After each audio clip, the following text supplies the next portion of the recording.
If you go from the windup right here, you actually gain more velocity, right? Just going from the windup rather than going from the stretch.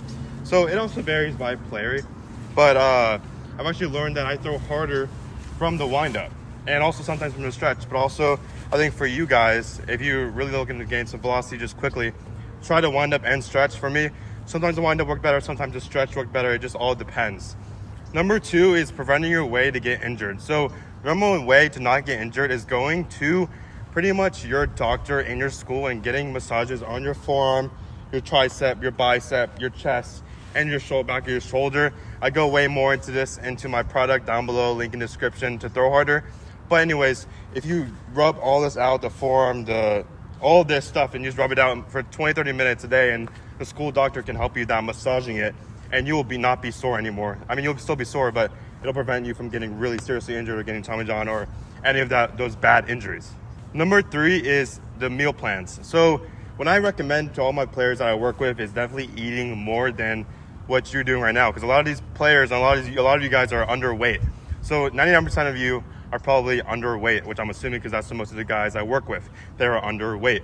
So with that, you need to be eating a calorie surplus of 500 to 1,000 calories a day, which would be around 3 to 3,500 calories per day to gain weight, and also lifting 5 times a week so that doesn't turn into fat. So you want to stay in shape and keep lifting 4 to 5 times a week to stay active and to turn that into muscle. Number 4 is another recovery method is definitely running right after you have a start or a bullpen, and running at least a mile or 2, or even just doing some sprints after a bullpen. You can do this after you do the bullpen, or you can do this the day after. Whatever works better for you. And also getting massage, like I just said in the previous or the 2 steps previous, is getting your forearms stretched out, your bicep, tricep, chest, all over, and do that the next day if you can. That's definitely recommended. You'll be not as sore, and you'll be able to throw the ball harder, and that also decreases inflammation. Number 5 is doing weighted balls. I don't have weighted balls with me right now, but I would definitely go more into that in another video when you can do what best exercises are to do with those weighted balls. But definitely driveline plyo balls are really, really good if you do those every single day before you throw, maybe 5 to 10 minutes before you throw. They can definitely help get your arm more loose, and also definitely recommend long toss, which I'll get into the next step.